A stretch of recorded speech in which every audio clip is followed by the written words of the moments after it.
Greetings, YouTubians, and welcome back to Wayne Sharp World, where it is time for another episode of Wayne Sharp Week, highlighting the knives that are going to be in my pocket for the next 5 days.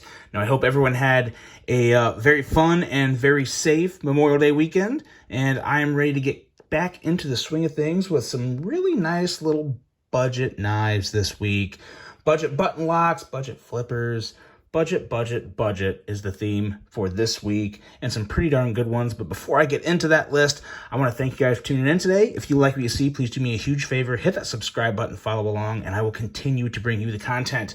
I also want to thank all my sponsors up here, DLT Trading, Caviso, White Mountain Knives, and Mojave Outdoor for their continued support of my channel. Without them, it would be very hard to do what I do on such a regular basis, and I greatly appreciate their support of my channel. Now, with that being said, let's get right into it and take a look at the first knife that is going to be in my pocket this week, and that is the CGRB Button Lock feldspar. You guys saw my review of this last week. I was very impressed with it, and I continue to be. It's everything that I personally really enjoyed about the feldspar with a button lock, and the button lock does nothing but add a really high fidget factor to it for me, especially when you're talking about just a regular thumb stud.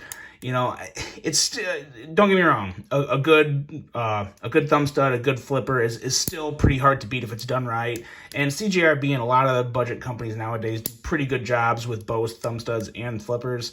But when you add a button lock to a flipper or a button lock to any type of deployment method, it really does amplify the fidget factor of a knife. And in my opinion, it really does make it a lot more enjoyable.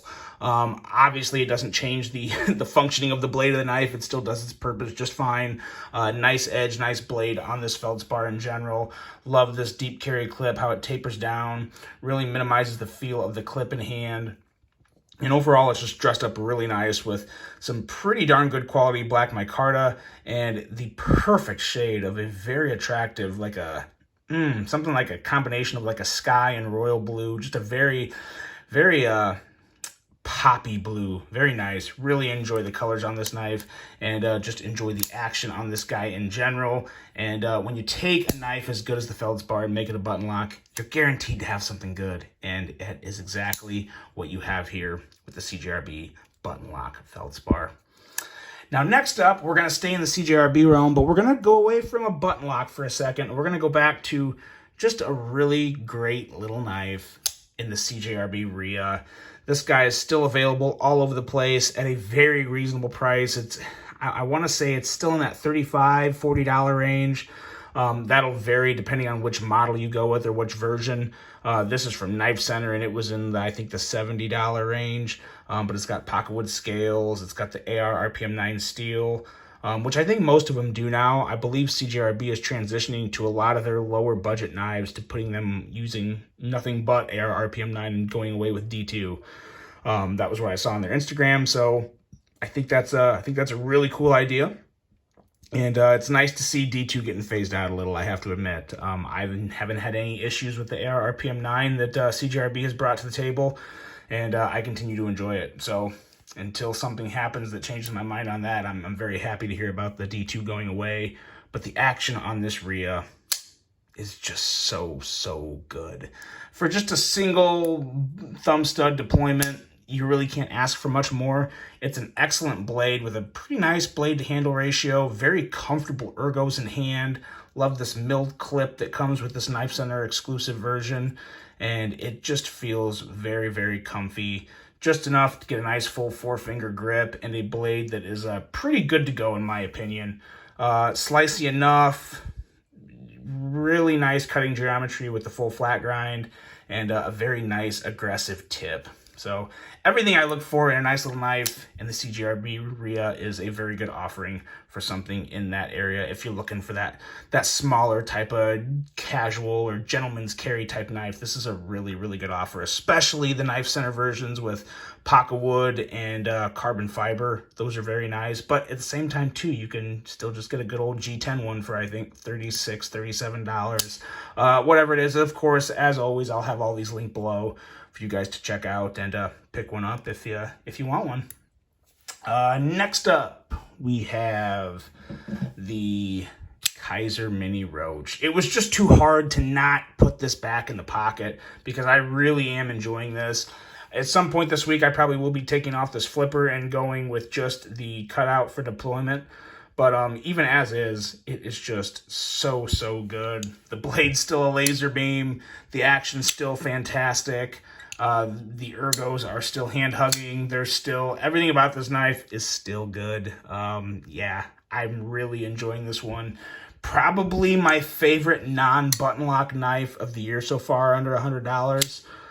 Very, very good, and they're still available. I believe they're still available. If they are, I will definitely have them linked below, but yeah, really, really hard to go wrong with this Kizer Mini Roach. And if my, I should probably say right now, if my voice sounds a little off, I did a lot of yelling at the Indy 500 this year, so I'm not sick. I just, my vocal cords are still recovering from the massive amounts of screaming and yelling I was doing because it was a really good race. But other than that, I'm good. And so is the Kizer Mini Roach. It's a damn good knife. One I would highly recommend.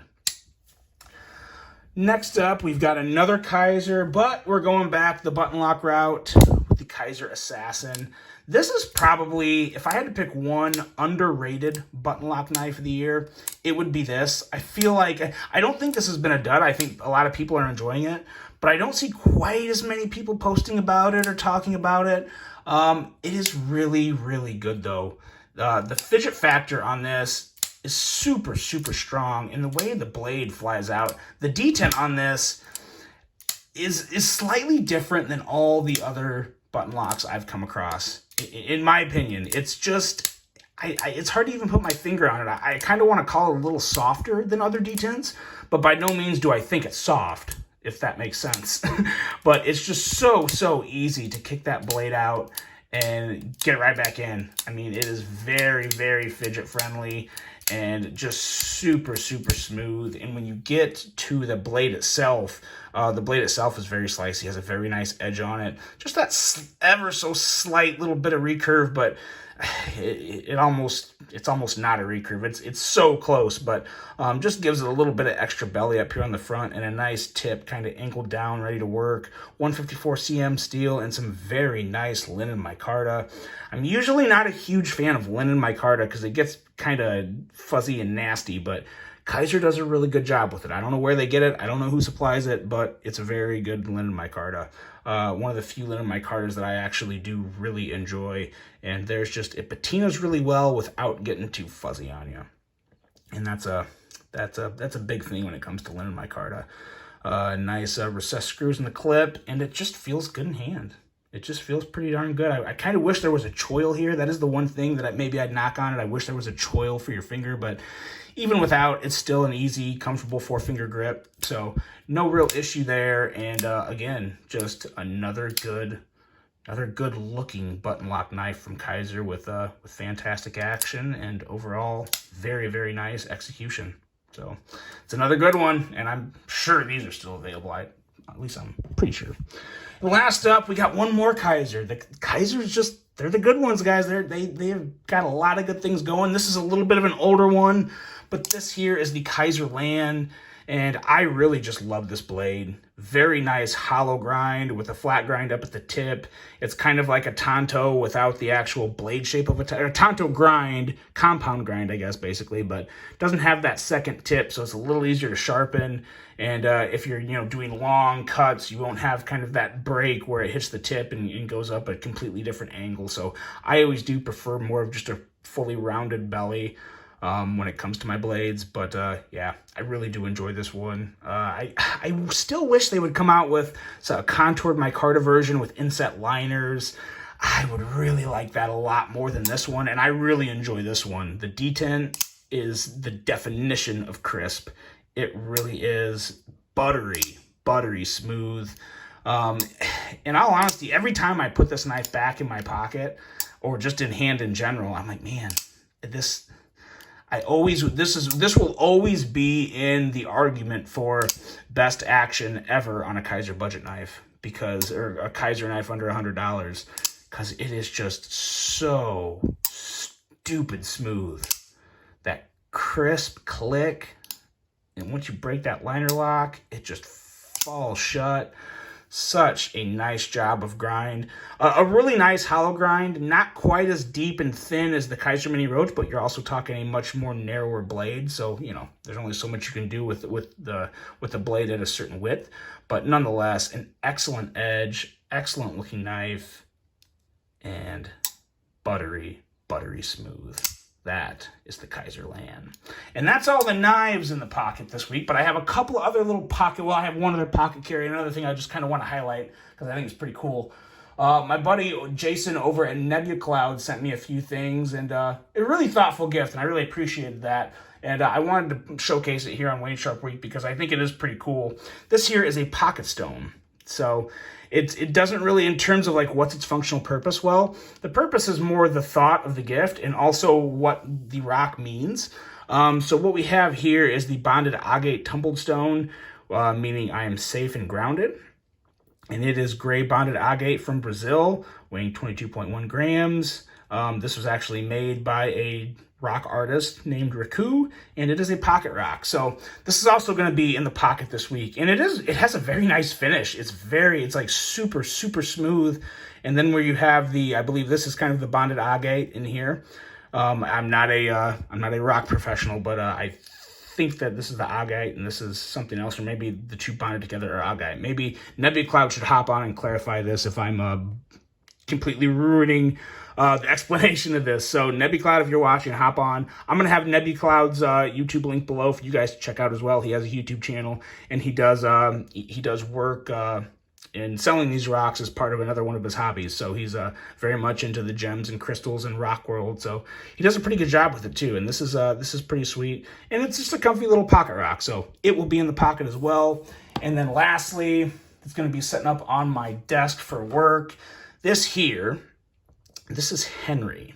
Now, Henry is a mahogany obsidian material, a mahogany obsidian crystal skull from Mexico, and this was hand carved by the designer by the name of Skullis. This was activated on 5/11/22, and I gotta say, for a hand carved crystal, this is pretty darn good. I mean, that is incredible detail, and it does look pretty sweet. And if nothing else, it's, you know, this is not something I would probably carry in my pocket, but it's just a nice little, you know, set it on your desk as a paperweight or whatnot. There's a lot of people that are into stuff like this, that are into the crystal skulls and skulls in general. There's a lot of meaning behind them. So it's a pretty neat thing. And Henry, I now have a Henry. So Henry will be hanging out on my desk for my reviews and all my good work goody stuff. But I want to thank Nebula Cloud for that gift. It was a very thoughtful gift, and it came at a very nice time. So I do appreciate that. So there we go, guys. Let's get the knives back out here. Let's just fill the whole table up with goodness. How does that sound? Let's see. We'll put that there. We'll put this here. And we will put this, that goes right there. Put this right there. There you go, guys. That's my carry for the week. Hope you guys have a great week ahead. Hope you enjoy the rest of your day. And until the next one, I'm out.